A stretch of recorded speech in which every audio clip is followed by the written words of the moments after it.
Good morning students. Class 6 chapter number 3 शब्द परिचय। इसके अंतर्गत शब्द परिचय इस पाठ के अंतर्गत हम आज संस्कृत भाषा में कितने लिंग होते हैं और कितने वचन होते हैं इसके बारे में पढ़ेंगे। अब तक आपने हिंदी भाषा में पढ़ा है कि लिंग कितने प्रकार के होते हैं, 2 प्रकार के, स्त्रीलिंग और पुल्लिंग। लेकिन संस्कृत भाषा में लिंग 3 प्रकार के होते हैं, स्त्रीलिंग, पुल्लिंग और नपुंसकलिंग। जैसे आपने सुना है कि लिविंग थिंग्स और नॉन लिविंग थिंग्स। तो जितनी भी नॉन लिविंग थिंग्स है जो सांस नहीं लेती हैं, जिनको हम कहते हैं, वो सब किसके अंतर्गत आ जाती हैं? हमारे नपुंसकलिंग के अंतर्गत आती है। तो सबसे पहले कि लिंग क्या होता है उसके बारे में हम जानेंगे। तो आपने मैं डेफिनेशन लिखी है कि जो शब्द किसी पुरुष, स्त्री या सामान्य लिंग का बोध कराते हैं वे लिंग कहलाते हैं। दोबारा से रिपीट करते हैं कि जो शब्द किसका बोध कराए, हमें पुरुष जाति का बोध कराए, तो वो क्या कहलाते हैं? हमारे पुल्लिंग शब्द कहलाते हैं। और जो शब्द हमें स्त्री जाति का बोध कराते हैं वो स्त्रीलिंग कहलाते हैं। यह सामान्य लिंग के अंतर्गत हमारा आ गया थर्ड जेंडर, जिसको हम क्या कहते हैं? नपुंसकलिंग। अब ये तो था लिंग। लिंग क्या है? तो हमने कितने प्रकार से पहचान करी? 3 प्रकार से, कि पुल्लिंग, स्त्रीलिंग और नपुंसकलिंग। अब ये स्त्रीलिंग क्या होते हैं, पुल्लिंग क्या होते हैं और नपुंसकलिंग क्या होते हैं? तो सबसे पहला हमारा आता है कि लिंग के प्रकार। तो हमारे 3 प्रकार हैं, पुल्लिंग, स्त्रीलिंग और नपुंसकलिंग। सबसे पहला है हमारा पुल्लिंग। पुल्लिंग क्या होते हैं? वे शब्द जो हमें पुरुष जाति का बोध कराते हैं वे क्या कहलाते हैं? वह पुल्लिंग कहलाते हैं। जैसे आपके संस्कृत में शिक्षिका,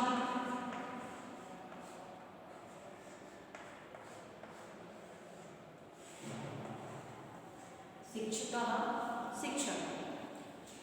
संस्कृत भाषा में हम शब्दों का प्रयोग करते हैं तो जब जैसे हम पुल्लिंग शब्दों का जब हम प्रयोग करेंगे और एक वचन का जब हम सिर्फ एक की बात करेंगे तब हम क्या करते हैं? उस शब्द के आगे हम विसर्ग का प्रयोग करते हैं।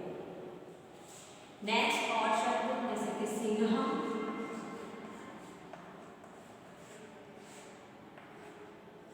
सिंह मीन्स शेर। नेक्स्ट आपका आ गया काका। काका मीन्स कौवा। नेक्स्ट और लेने के उदाहरण के लिए आप गजह, गजह मीन्स हाथी। तो ये जो सारे शब्द हैं और किसके अंतर्गत आ रहे हैं? पुल्लिंग शब्द के अंतर्गत आ रहे हैं।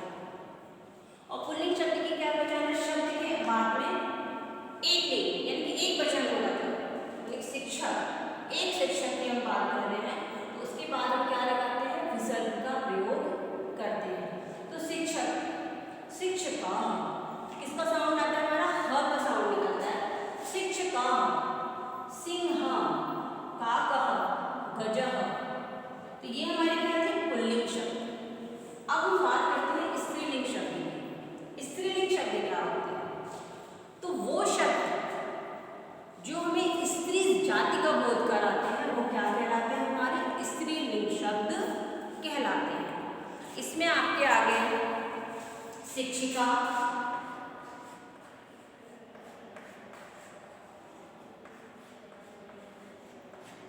शिक्षिका यानी कि एक शिक्षक की बात करें, एक लेडी टीचर की बात हो रही है और यहाँ पे हम विसर्ग का प्रयोग नहीं करते।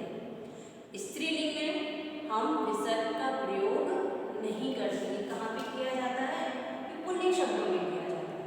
शिक्षिका माने एक शिक्षिका। चटका, चटका मीन्स चिड़िया यानी कि एक चिड़िया की हम यहाँ पे क्या बात कर रहे हैं? बात कर रहे हैं। आजा,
मीन्स छाता। फिर है आपका पर्णम। पर्णम मीन्स होता है पत्ता। अब आप सोच रहे होंगे कि पत्ता तो पेड़ पे लगा हुआ, तो पेड़ तो सांस लेते हैं, लेकिन इस टाइम क्या है, पत्ता पेड़ से अलग हो चुका है, वो पेड़ पर नहीं है। यहाँ पे क्या है, एक पत्ते की हम बात कर रहे हैं, वो भी कैसा, जो पेड़ से अलग हो चुका है। तो किसके अंतर्गत आ गया, वो नपुंसकलिंग के अंतर्गत आ गया। आपकी मेज, आपकी कुर्सी, आपका ब्लैक बोर्ड, अलमारी, दीवार, ये सब किसके अंतर्गत आ गया, आपके हमारे नपुंसकलिंग के अंतर्गत आ गया। तो इस पूरे पाठ में हमने क्या सीखा कि लिंग क्या होता है। वे शब्द जो हमें स्त्री जाति, पुरुष जाति और अन्य यानी कि नपुंसक लिंगों का बोध कराते हैं, वो सब क्या कहलाते हैं, लिंग कहलाते हैं। और संस्कृत भाषा में लिंग कितने प्रकार के होते हैं, 3 प्रकार के, पुल्लिंग, स्त्रीलिंग और नपुंसकलिंग। इसी प्रकार वचन अभी तक आपने हिंदी भाषा में कितने वचन पढ़े थे, 2 प्रकार के पढ़े थे, जिसमें आपको पता था कि एक वचन और बहुवचन। लेकिन संस्कृत भाषा में आप वचन कितने प्रकार के हैं, आपके यहाँ 3 प्रकार के होते हैं। तो सबसे पहले हम जानेंगे कि वचन क्या होता है। जो शब्द किसी वस्तु या प्राणी की संख्या का ज्ञान कराता है। दोबारा से, कि जो शब्द किसी वस्तु या प्राणी की संख्या का बोध कराते हैं, वो क्या कहलाते हैं, वचन कहलाते हैं। संस्कृत में 3 वचन होते हैं, एक वचन, द्विवचन और बहुवचन। तो सबसे पहले हम बात करते हैं एक वचन। एक वचन क्या होता है, वह शब्द जो हमें सिर्फ एक वस्तु या एक प्राणी का बोध कराते हैं, वो क्या कहलाते हैं हमारे, वो एक वचन के अंतर्गत आते हैं। जैसे कि मैंने अभी यहाँ जितने भी उदाहरण दिए आपको, तो ये सारे किसके अंतर्गत आ रहे हैं, एक वचन के अंतर्गत आ रहे हैं। शिक्षका यानी कि एक शिक्षक, सिंह एक सेब, काका एक कौवा, गधा एक हाथी, शिक्षिका एक अध्यापिका, चटका एक चिड़िया, अजा एक बकरी, पुस्तकम एक पुस्तक, छत्रम एक छाता, पर्णम एक पत्ता। तो ये सारे उदाहरण किसके अंतर्गत आ जाएंगे, हमारे एक वचन के अंतर्गत आ जाएंगे। तो इसमें आपके तीनों लिंगों के उदाहरण इसमें किसमें आ जाते हैं, एक वचन, यानी किसी भी एक चीज का, चाहे वो पुल्लिंग हो, स्त्रीलिंग हो, नपुंसकलिंग हो, लेकिन किसका सिर्फ एक चीज का बोध करा हो, चाहे वो किसी वस्तु हो, चाहे वो स्त्रीलिंग शब्द हो या पुल्लिंग शब्द हो, लेकिन क्या हो, सिर्फ एक चीज का बोध करा हो, तो वो हमारे किसके अंतर्गत आते हैं, एक वचन के अंतर्गत। इसी प्रकार द्विवचन, यहाँ पे भी क्या है, हमें किसी भी वस्तु या प्राणी की 2 संख्याओं का अगर हम बोध कराते हैं, तो वो शब्द क्या कहलाते हैं, हमारे द्विवचन कहलाते हैं। अब जैसे कि आपके यहाँ शिक्षक, अगर हम इसको द्विवचन में लिखेंगे तो हम क्या लिखेंगे, शिक्षकों।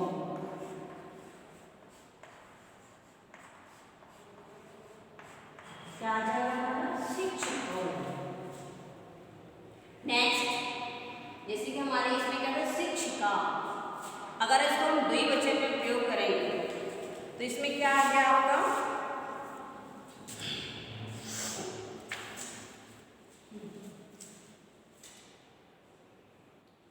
इसमें आ जाएगा आपका शिक्षिके।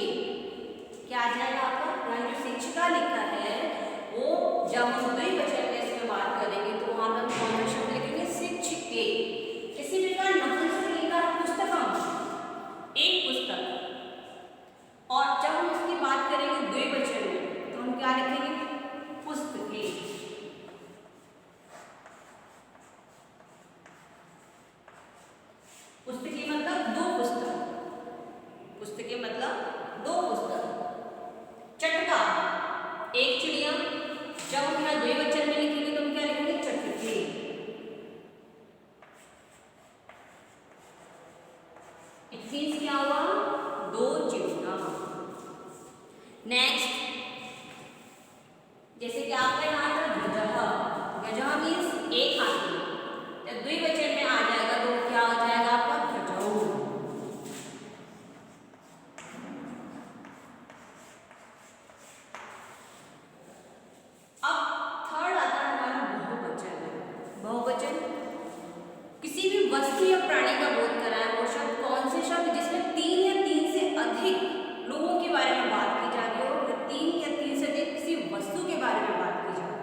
बहुवचन के अंतर्गत आएंगे और 3 से जो अधिक है वो भी किसके अंतर्गत आएंगे, हमारे बहुवचन के अंतर्गत आएंगे। अब जैसे आपका शिक्षक एक वचन, ध्यान दीजिए,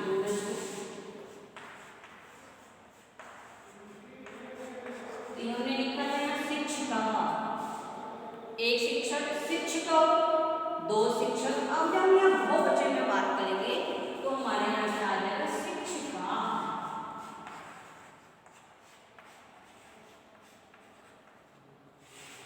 शिक्षिका, यहाँ पे देखिए आ की मात्रा नहीं है और यहाँ पे जब बहुवचन हमने लिखा तो उसमें हम आ की मात्रा के साथ विसर्ग लगाएंगे। यहाँ मात्रा नहीं है कि एक वचन में प्रयोग किया जाएगा और जब अ की मात्रा लगी थी यानी कि यहाँ क्या होगा, 3 शिक्षक या उनसे भी बहुत ज्यादा। इसी तरीके से आपका गजा है तो यहाँ पे क्या हो जाएगा, गधवा। नेक्स्ट आपका से काका है तो यहाँ पे इसमें क्या हो जाएगा, आपका काका, यानी कि बहुत सारे। तो एक वचन यानी कि हमें किसी एक वस्तु या प्राणी का बोध कराया, द्विवचन किसी 2 वस्तु या किसी प्राणी का बोध कराया, बहुवचन 3 या 3 से अधिक वस्तु और प्राणियों का हमें बोध कराया, तो वो हमारे क्या कहलाए, बहुवचन के अंतर्गत आया।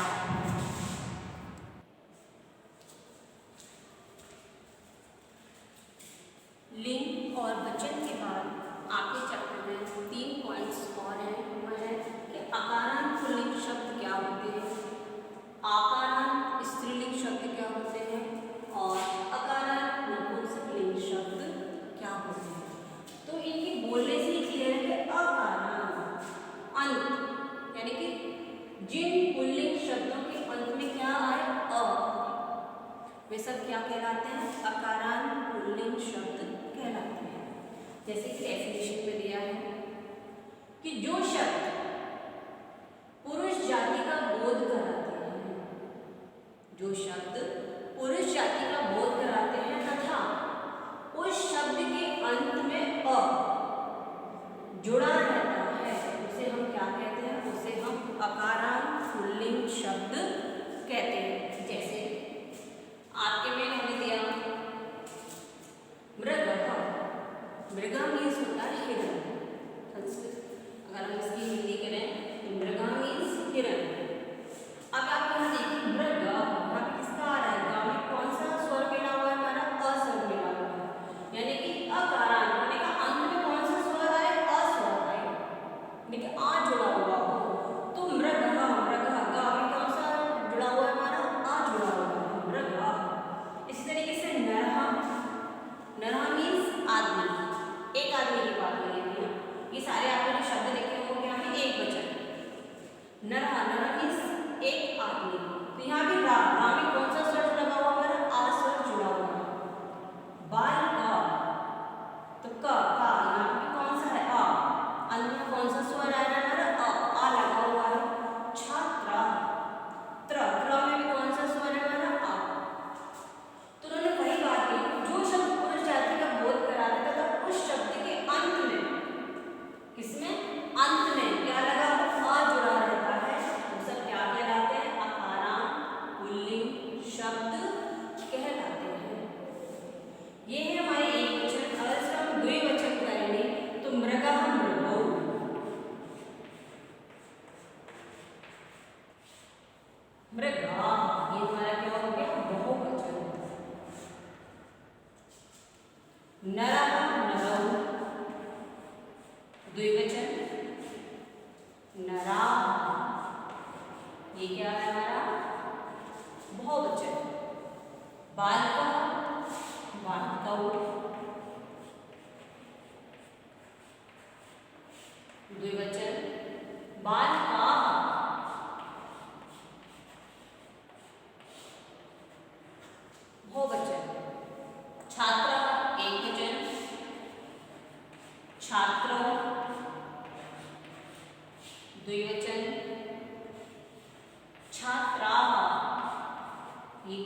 नेक्स्ट हमारा आता है आकारांत। यह दीर्घ की बात हो रही है। यहाँ क्या था हमारा अ परस्व था, अभी हम दीर्घ आ की बात कर रहे हैं। तो ने कहा आकारांत स्त्रीलिंग शब्द, जो शब्द स्त्री जाति का बोध कराते हैं। ये तो आपको पता ही है कि स्त्री जाति का, स्त्री से संबंधित जितने भी शब्द हो सब क्या इसके अंतर्गत आएंगे, स्त्रीलिंग के अंतर्गत आएंगे। तो उन्होंने कहा जो शब्द स्त्री जाति का बोध कराते हैं तथा उसके अंत में क्या है, आ जुड़ा रहता है। क्या जुड़ा रहता है, दीर्घ आ। जैसे लता, तो यहाँ ता में हमारा क्या जुड़ा हुआ है, आ जुड़ा हुआ है। लता मीन्स बेल, जो आपने देखा होगा पेड़ों पर चढ़ती है बेल, उसको संस्कृत में लता बोलते हैं। अजा, यहाँ पे भी ज में कौन सा सुमार जुड़ा है, दीर्घ आ जुड़ा हुआ है। अजा मीन्स बकरी। पिपीलिका, पिपीलिका मतलब होता है चींटी। यहाँ एक ये जो शब्द लिखे वो सारे क्या है आपके एक वचन। तो यहाँ पिपीलिका में भी क, अंत में कौन सा स्वर हमारा, आ। आ की मात्रा देखिए, तो ये हमारा कौन सा जुड़ा हुआ है, आ, लेकिन दीर्घ आ इसमें भी जुड़ा हुआ है। फिर नौका, नौका मीन्स नाव, ये भी किसके अंतर्गत आता है, आपका स्त्रीलिंग शब्दों के अंतर्गत आती है। तो ये थे हमारे क्या, अकारांत स्त्रीलिंग शब्द, यानी कि जिन शब्दों के अंत में दीर्घ आ आए वो सब क्या कहलाते हैं, अकारांत स्त्रीलिंग शब्द कहलाते हैं। लता, लते, लता, एक वचन, द्विवचन और बहुवचन। अजा, अजय, अजा। पिपीलिका, पिपीलिके, पिपीलिका। नौका, नौके, नौका। अब नेक्स्ट आता है हमारा अकारांत नपुंसकलिंग शब्द। उन्होंने कहा अकारांत, ह्रस्व अ की बात कर रहे हैं। अकारांत नपुंसकलिंग शब्द वो शब्द जो ना तो किसी स्त्री जाति का बोध कराते हैं, ना ही पुल्लिंग जाति का शब्दों का बोध कराते हैं, लेकिन उनके अंत में क्या जुड़ा हुआ रहता है, उन्होंने कहा तथा शब्द के अंत में मां जुड़ा होता है। मां भी कैसा है, जिसमें हलंत लगा हुआ होता है। उन्होंने कहा जो शब्द ना किसी पुरुष ना ही किसी स्त्री जाति का बोध कराते हैं तथा शब्द के अंत में मां जुड़ा हुआ होता है, वो क्या कहलाते हैं, अकारांत नपुंसकलिंग शब्द कहलाते हैं। पुस्तकम, एक पुस्तक। तो यहाँ देखिए पुस्तकम, आपका शब्द क्या है, पुस्तक। पुस्तक कंप्लीट है एक किताब, लेकिन यहाँ क्या लगा दी उन्होंने, मां, वो भी कैसे, हलंत के साथ। तो वो आपका किसके अंतर्गत आ गया, अकारांत, लेकिन अंत में क्या लगा है, अकारांत नपुंसकलिंग शब्दों में मां हलंत के साथ लगा हुआ होता है। पुस्तकम, गृहम माने घर, उद्यानम बगीचा, देखिए सबके अंत में आपको मां हलंत के साथ लगा हुआ दिख रहा है। चक्रम, चक्र। द्विवचन में पुस्तकम का क्या हो जाता है, पुस्तकी। बहुवचन में पुस्तकम का पुस्तकानि। इसलिए कैसे, गृहम, गृहे, गृहाणि। उद्यानम, उद्याने, उद्यानि। चक्रम, चक्रे, चक्राणि। तो ये तीनों क्या हो गए आपके, अकारांत पुल्लिंग शब्द, आकारांत स्त्रीलिंग शब्द और अकारांत नपुंसकलिंग शब्द। तो आज के चैप्टर में हमने सीखा कि लिंग, संस्कृत में लिंग कितने प्रकार के होते हैं, वचन कितने प्रकार के होते हैं, और अकारांत शब्द क्या होते हैं, आकारांत शब्द स्त्रीलिंग क्या होते हैं, और